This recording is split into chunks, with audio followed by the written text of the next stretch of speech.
introduce our next panelist. This is Ross Wilson, our Economic Development Committee Chair, and he's going to do questions on the economy. Take it away, Ross. Aloha, Ikaika. How's it going, Ross? It's going well. The pandemic has left thousands unemployed in West Hawaii.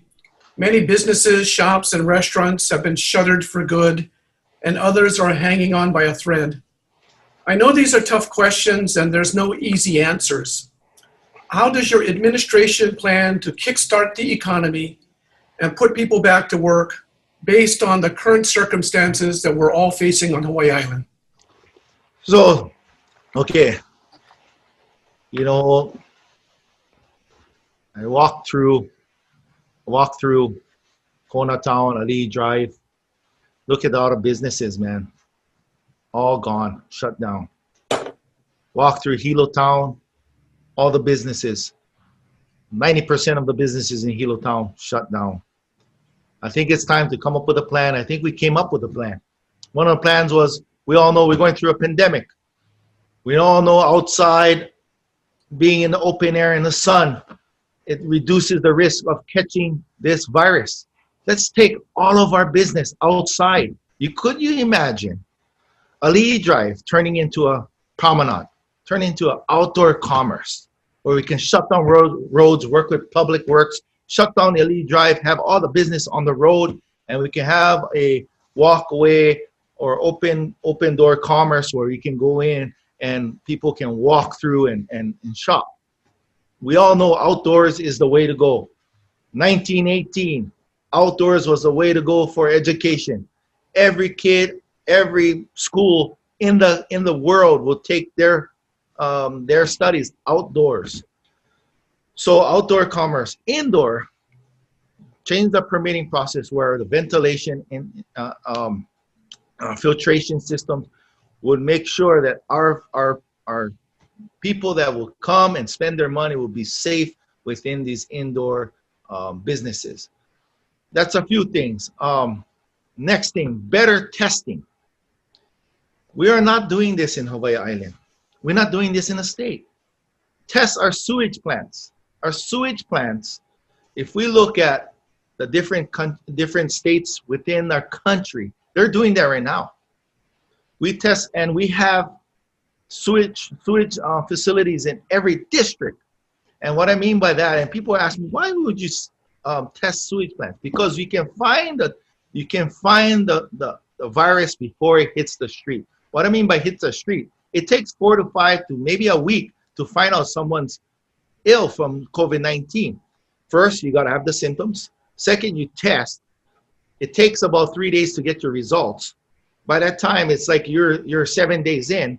But if you test the sewage systems and find if there's COVID in there, for instance, for example, ka'u.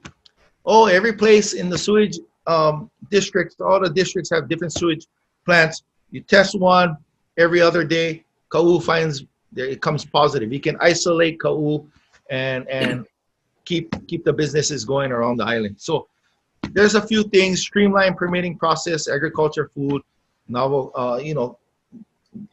pushing out agriculture. But right now we gotta get our tourism back. 27,000 people are not working. So, Ross, it all comes down to testing. So we came up with a process of if someone buys a ticket to come to Hawaii, there's a 6-day process. Once you buy your ticket, 3 days before you jump on a plane or 2 days before you jump on a plane, you take a test. It's called a LAM test. It's cheap, $1.50. You have the results in 3 days. 15 minutes, 15 to 20 minutes. Test before you get on the plane. You test once you get on that plane, and you test when you arrive on Hawaii Island. So you have 3 days. So, I think there's a lot of different methods of testing. I think we got to explore that area of testing because there's a lot of ways that there's a lot of tests that you can get the results within 15 to 20 minutes. But there's a lesser success rate. It's like 70%. But if you take 3 tests and you come positive, that's a 95% success rate. So that's the way to bring back tourism. We got to bring back tourism as soon as possible. That's a short term.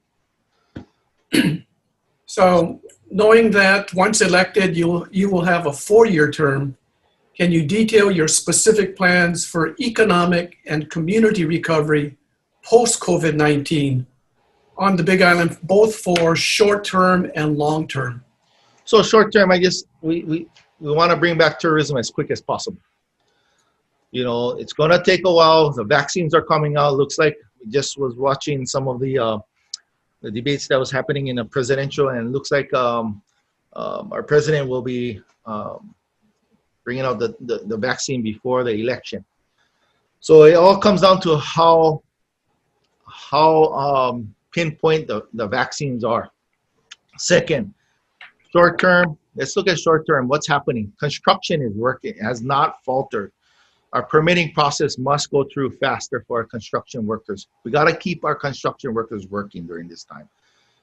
Environmental and cultural impacts must be considered, but we must keep our construction workers, because if we look at a family household, one father working in a construction company, mother works in the tourism industry.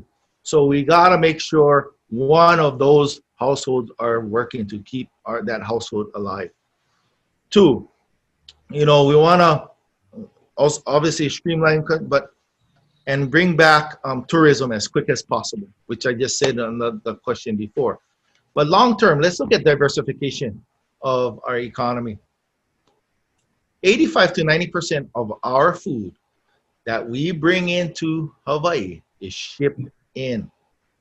So we got to empower our agricultural ohana. We got to make sure that we can, kind of cut some red tape for our agricultural farmers to make it while it's, during this time of this pandemic. So agriculture, also, tech jobs, incubators, accelerators, creating jobs with maybe changing all of our infrastructure, turning them to green infrastructure, green buildings, creating more jobs of construction. But that's some of the things that we are looking at right now. We need to get every opportunity. Healthcare. A lot of our family members that have gone to college, they're not coming back to do their healthcare here. We want to invite these guys back. It's that, brain drain philosophy. We want to make sure we can bring our healthcare physicians back to Hawaii and do their practice here. So Ikaika, if you're elected mayor, the county's CARES Act funds will probably be expended by then. Right. So as mayor, what kind of funding programs would you put in place to help small businesses once you take office? So we've been looking at that right now, Ross. There's a lot of funding, but in the federal government and state, but right now, we talked to some of our state representatives, and I said, hey, once the funding goes out, what can we rely on in the back burner? How can we support our local businesses, not only local businesses, but also the people on Hawaii Island? Once the CARES Act go away, there's like, can we apply for funding? So there's a few funding that we haven't really got deeply into it, but the question was, can we get funding during this pandemic?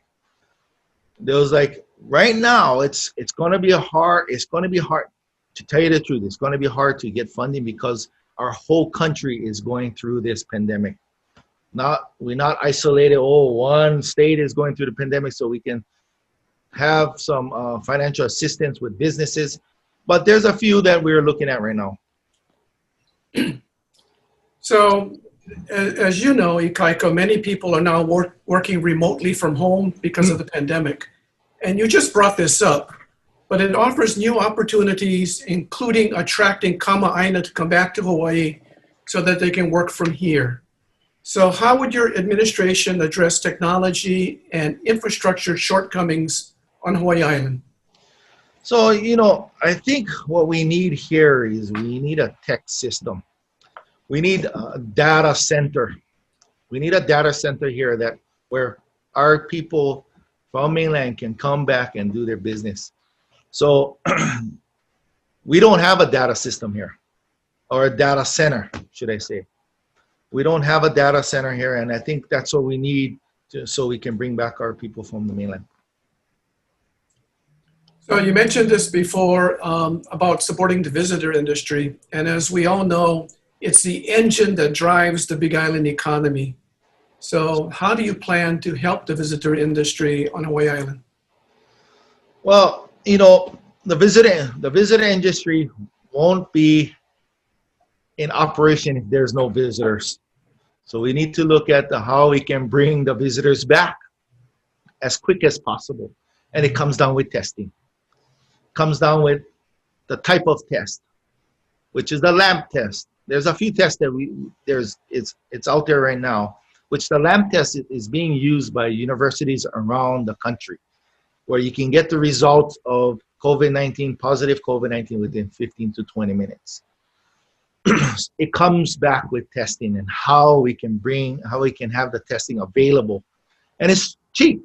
It's $1.50 for a test. If you take 3 tests within a 6-day period, because that's the incubation period of this pandemic or COVID-19, you can have the 3 tests within that 6-day period, and these people can pass the test within the 6-day period. They can go out into our community. So 3 days before they come to the Hawaii, get tested, and all of this tests, it's $4.50, and you can have it attached to their ticket. Test 3 days before, test once they get off the plane, have them quarantine for 1 or 2 days at their hotel, which is a tourism bubble, and test the next day. And if all 3 tests come back positive, they can go right into our community. So that's the way it comes down to testing. Thank you. So Ikaika, what CIP projects will your administration be advocating for during your 4-year term? So one of the CIP projects that I want to make sure, because it's a health risk to all of our people on not only West Hawaii, but East Hawaii also, is our wastewater treatment plant. Our wastewater treatment plant, it's in dire need of infrastructure rebuild or pretty much upgraded.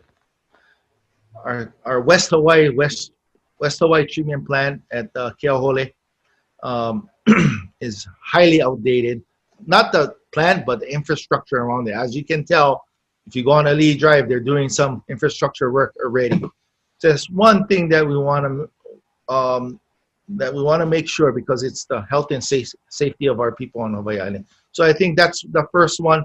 There's a few more. There's $30 million for Waimea safety plans and safety infrastructure.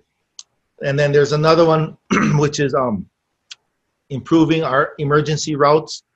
Been going around Hawaii Island. One of the places that we talked with a community was Waikoloa.